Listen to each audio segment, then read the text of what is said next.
Halo teman-teman, Assalamualaikum warahmatullahi wabarakatuh. Ketemu lagi dengan saya Iqbal di BDE 2.0. Nah, di video kali ini saya akan share bagaimana cara menentukan harga jual dari sebuah produk ya. Mungkin teman-teman yang saat ini menjual sebuah produk terus kemudian menentukan harga seenaknya gitu ya. Nah, mungkin teman-teman dari video ini mungkin teman-teman bisa mendapatkan sesuatu ya atau referensi bagaimana cara menentukan sebuah harga jual produk. Oke. Yang pertama, kita lihat anatomi harga dari sebuah sepatu Nike ya. Jadi ini kalau kita lihat cost to produce-nya sekitar $22 gitu kan. Kemudian di sini 5% untuk asuransi, kemudian 5% $5 untuk marketing, $11 untuk biaya lain-lain gitu kan.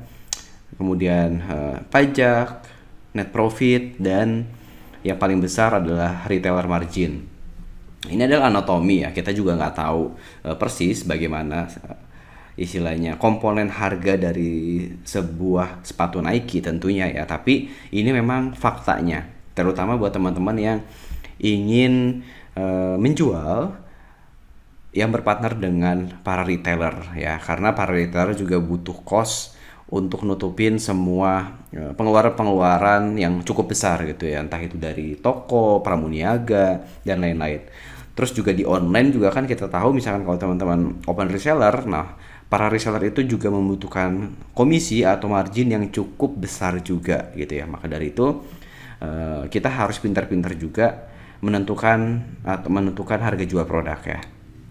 Nah, yang pertama, cara menentukan harga jual produk yaitu dengan cara total cost plus margin. Total cost plus margin itu adalah semua biaya ya, total biaya itu mulai dari harga HPP produksi, kemudian transport, bahan baku, harga maklun, dan lain-lain, itu semuanya sampai ke gaji karyawan itu sudah dimasukkan gitu komponen tersebut ya, baru ditambah laba, ditambah margin.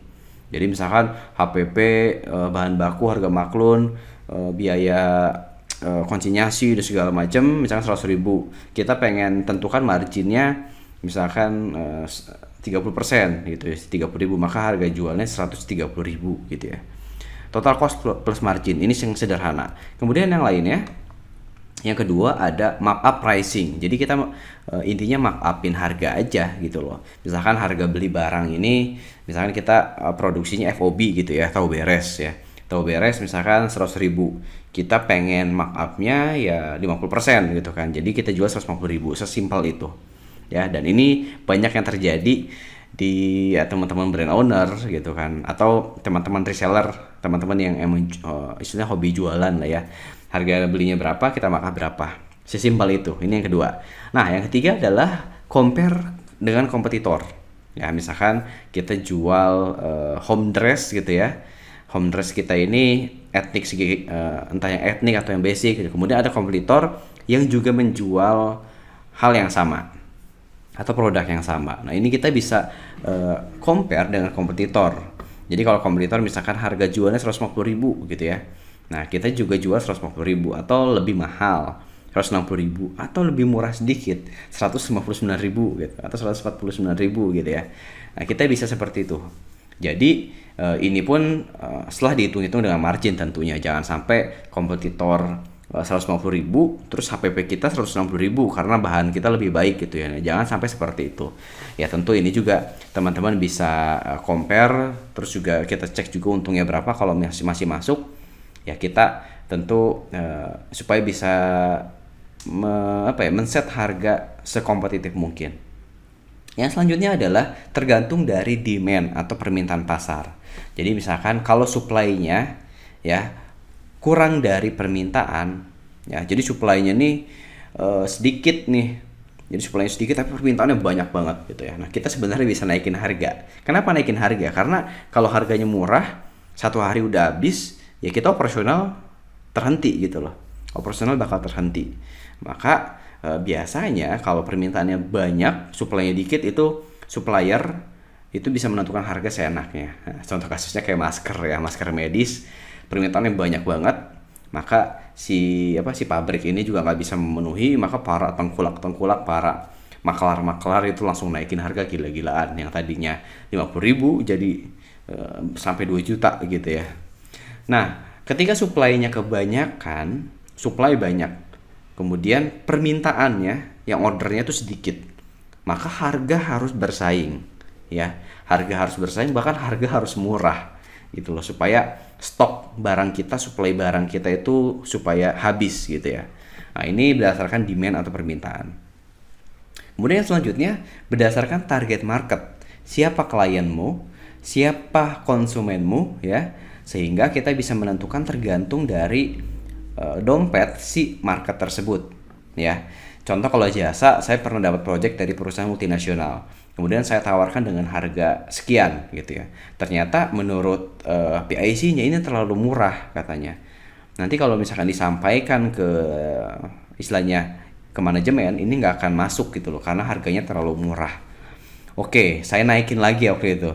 Ternyata nggak, masih terlalu murah juga. Saya naikin berkali-kali lipat, baru saya bahkan sampai ke 10 kali lipat gitu ya. Saya naikin 10 kali lipat, akhirnya masuk deal gitu loh. Jadi ternyata dengan siapa market kita atau konsumen kita berkomunikasi atau kita menjual gitu ya, maka harga pun harus sesuai. Misalkan dengan pemerintah tuh punya pagu atau punya standar harga gitu ya. Saya juga pernah dapat klien dari pemerintah, ketika saya kasih harga sekian, mereka aneh, bahkan nggak follow up lagi, wah ini abal-abal gitu loh, karena pagu mereka itu 2 kali lipat lebih dari harga yang saya tawarkan gitu kan. Nah, ini juga menarik gitu loh buat teman-teman. Terus juga teman-teman misalkan teman-teman target marketnya itu para pejabat ya, target marketnya para pejabat, kemudian kasih harga yang murah, mereka nggak percaya gitu loh. Ini biasa mereka beli di department store atau di butik seharga misalnya 600.000, tiba-tiba teman-teman jual dengan harga 300.000 gitu ya. Itu nggak masuk juga. Maka tergantung dari market atau siapa konsumen teman-teman. Ini juga bisa teman-teman bisa targetkan harga berdasarkan konsumen. Kemudian yang terakhir, ini mungkin yang terakhir adalah kita set harganya ya, kita mendapatkan komisi gitu loh. Misalkan kita dapat dari ya, kita istilahnya bukan brand owner ya mungkin ya, kita misalkan trader gitu.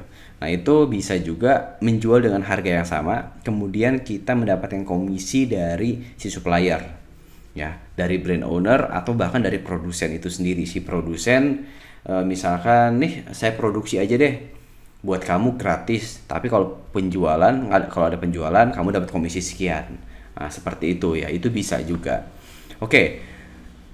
Sebenarnya pada dasarnya prinsip untuk menentukan harga itu ya, itu terdiri dari biaya yang dikeluarkan dan benefit yang dihasilkan atau diharapkan ya. Misalkan konsumen itu kan bayar itu butuh effort kan, bayar itu butuh uang.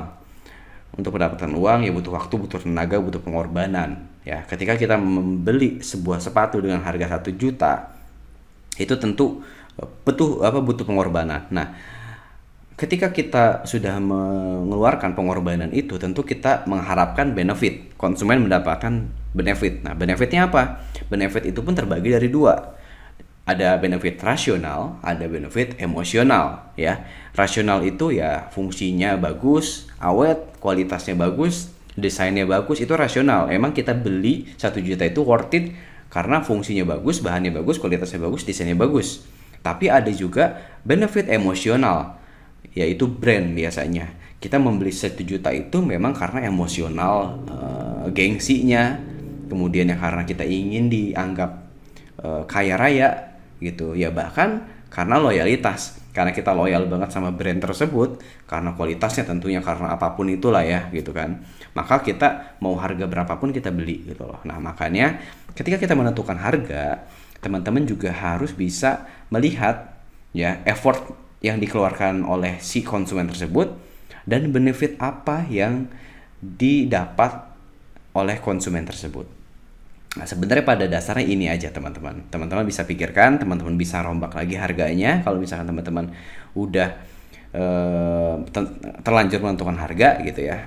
Jadi itu aja materi dari saya, semoga bermanfaat. Assalamualaikum warahmatullahi wabarakatuh.